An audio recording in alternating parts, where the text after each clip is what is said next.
Je suis présentement à Tokyo, dans la capitale mondiale des machines distributrices, que ce soit des boissons chaudes, des soupes, des insectes, des cigarettes, il y a littéralement de tout. J'ai envie d'un petit potage de maïs bien chaud. Commençons par ça. Regardez déjà la sélection de boissons qu'il y a ici. C'est assez impressionnant. Il y a des boissons énergisantes, il y a des thés, il y a des jus et un truc très populaire évidemment, du café chaud et aussi du café froid. 1000 yens, c'est l'équivalent d'environ 10 $. Et je choisis corn potage. Le tour est joué. J'ai un magnifique potage de maïs bien chaud dans mes mains. Bon appétit.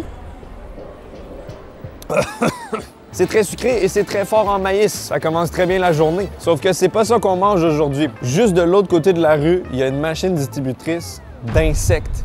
Il faut l'essayer. Regardez cette belle machine, très grande sélection d'insectes de grands crus. On a des vers, des scorpions, des tarentules. Il y a aussi des criquets spéciaux de chacune des préfectures des régions du Japon. Hiroshima, Saitama, Gunma également. J'imagine que chaque criquet a des subtilités différentes. On va y aller avec une spécialité japonaise, les scarabées. C'est très populaire ici. 1400 yens, c'est quand même 14 $ pour ça. Allons-y. Oui, ça veut-tu dire qu'il n'y en a plus, ça? Peut-être que ça veut dire qu'il n'y en a plus. Je sais pas. Comme c'est dommage, je ne pourrais pas en manger. Il n'y a plus rien à l'intérieur, mais heureusement pour moi, la boutique juste à côté les vend. Donc j'ai pu acheter les scarabées rhinocéros et j'ai également acheté des criquets de Hiroshima, spécialité locale. Commençons par les criquets. Oh! Visuellement, c'est effectivement un criquet. Ça sent la campagne. C'est légèrement huileux. Bon appétit! Ça croustille sous la dent, c'est très croquant. J'allais dire que c'est pas mauvais, mais ce serait vous mentir. Mis à part un énorme goût de ferme et de grange, il n'y a pas vraiment d'autres saveurs. C'est pas salé, c'est pas sucré. Ça goûte le foin. Le clou du spectacle, les bons petits scarabées. Oh, double emballage, parce que ça doit puer, j'imagine. Ouf! Visuellement, ça donne pas du tout envie. La carapace est dure, l'insecte est entier. Je suis obligé de le manger en une bouchée, sinon c'est sûr que je vais regretter. Bon appétit.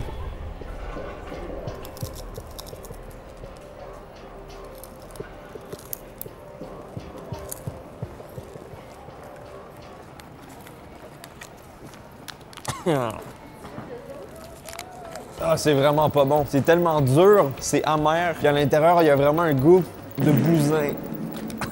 Je vois juste pas l'intérêt de déguster cet insecte. On a ici une machine distributrice de macarons. Menthe, chocolat, caramel, thé au lait, abricot. Il y en a vraiment énormément de sortes. Ça coûte 850 yens, donc environ 8,50 $ pour un paquet. Je vais prendre le numéro 6, Black Currant, Cinnamon Chocolate et Orangette. C'est des saveurs que je ne connais pas trop. Livraison express de macarons, sans la moindre interaction sociale. Exactement comme je l'aime. On a nos 3 macarons et à l'intérieur, on a un petit morceau glacé qui maintient les macarons frais. Commençons avec celui-ci. J'ai complètement oublié à quoi sont les macarons, mais je pense qu'il y avait de la cannelle. C'est encore un peu congelé à l'intérieur. J'ai l'impression de manger un sandwich à la crème glacée. Une belle couche de chocolat à l'intérieur, un bon goût de cannelle. C'est clairement pas le meilleur macaron que j'ai mangé en termes de texture, mais les saveurs sont là. Deuxième macaron, cette fois-ci, au cassis. Celui-là est délicieux, bon goût fruité, belle acidité. J'ai l'impression qu'il est encore plus tendre que l'autre. Ça a l'air plus frais. On sent moins l'équilibre que les Japonais ont d'habitude. C'est rempli de sucre. Macaron à l'orangette. Je sais pas c'est quoi, mais ça doit contenir de l'orange. Wow! Je goûtais seulement du chocolat. Et après, explosion d'agrumes en bouche. C'est un macaron chocolat-orange. Un combo que j'adore. Très, très bon. Je veux toutes ces machines distributrices chez moi, sauf pour les insectes. Voici une machine distributrice de barbe à papa. J'ai jamais vu quelque chose comme ça, ça a l'air incroyable. On va même pouvoir voir le processus au complet du robot qui crée la barbe à papa pour nous. Trop cool. Une barbe à papa bleue avec une fleur jaune. Allons-y, numéro 3. 500 yens, c'est moins cher. Ah merde. Là, ça, je pourrais pas vous dire qu'est-ce qui est écrit là. Si on clique sur... Ah, ça a marché, je pense. Oui, ça a marché. Il est en train de créer notre barbe à papa. Il y a même une petite musique d'ambiance, comme c'est touchant. Wow! Ça commence à prendre du volume. La fleur se fait former. Ma barbe à papa est prête? Oh!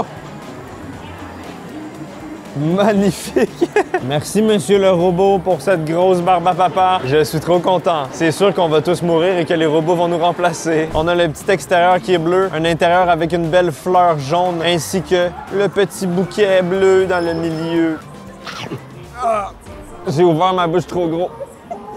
J'ai une crampe dans le cou. Oh my god, c'est beaucoup de sucre, hein? C'est une grosse barbe à papa. C'est vraiment bon, c'est très sucré, c'est nuageux. C'est probablement la barbe à papa la plus légère que j'ai mangée. Non, non, j'aurais jamais pu deviner que ça a été fait par un robot. On a ici une belle machine de gâteaux en canette. C'est assez populaire ici. Je vais prendre le classique fraise et gâteau éponge numéro 2. On y va avec 1000 yens. Magie! Wow! Ça vient même avec la petite cuillère. Dégoupillons le gâteau.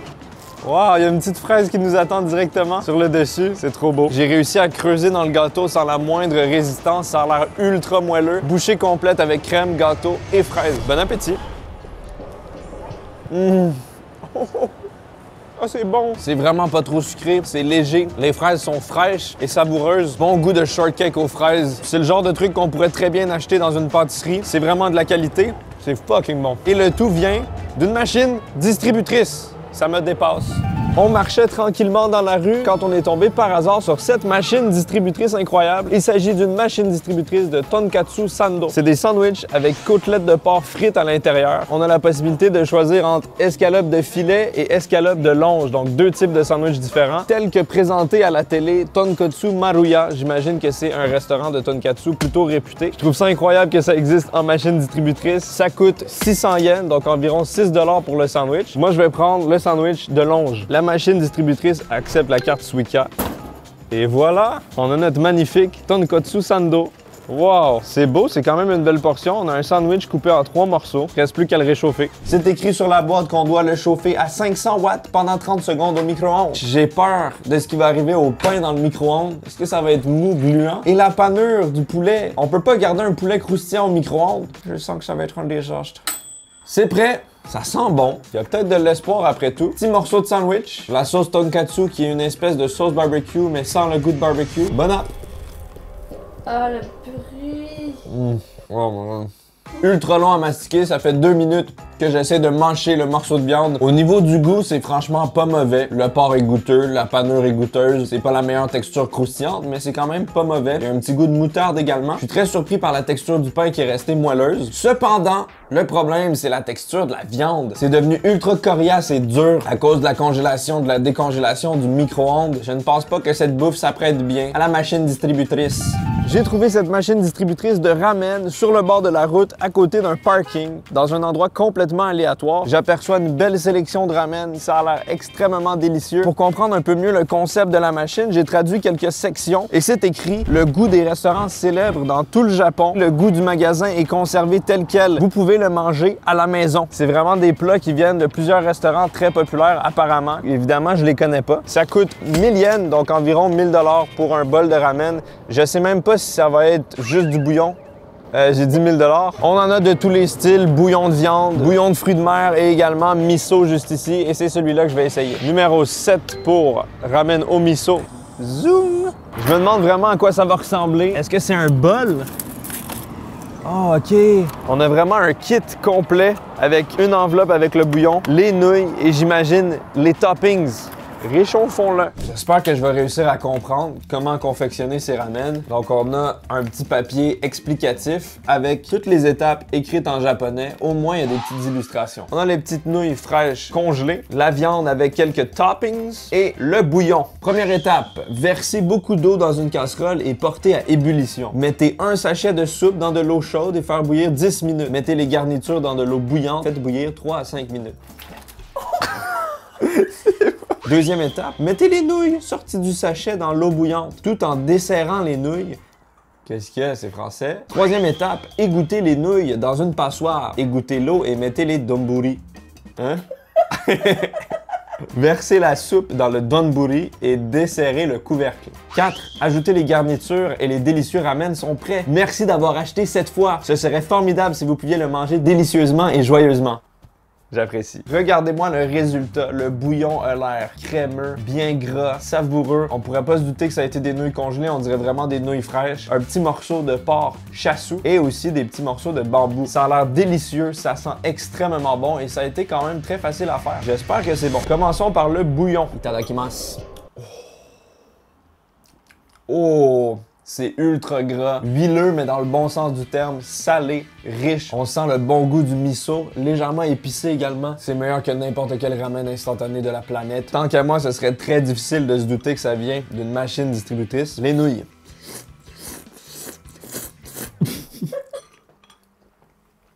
Les nouilles sont délicieuses, légèrement rebondissantes sous la dent, texture ultra agréable. Ça vient s'imbiber du délicieux bouillon et c'est que du plaisir. Essayons la viande qui a l'air très très grasse. Regardez, ça jiggle. Allons-y.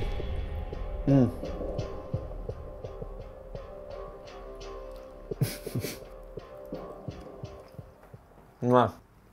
La viande est un peu coriace, ça sent que ça a été congelé. C'est pas le chassou le plus tendre que j'ai mangé, mais bien mariné, délicieuse saveur quand même. Très impressionnant, très bon. La seule chose qui manque tant qu'à moi, c'est un œuf mariné.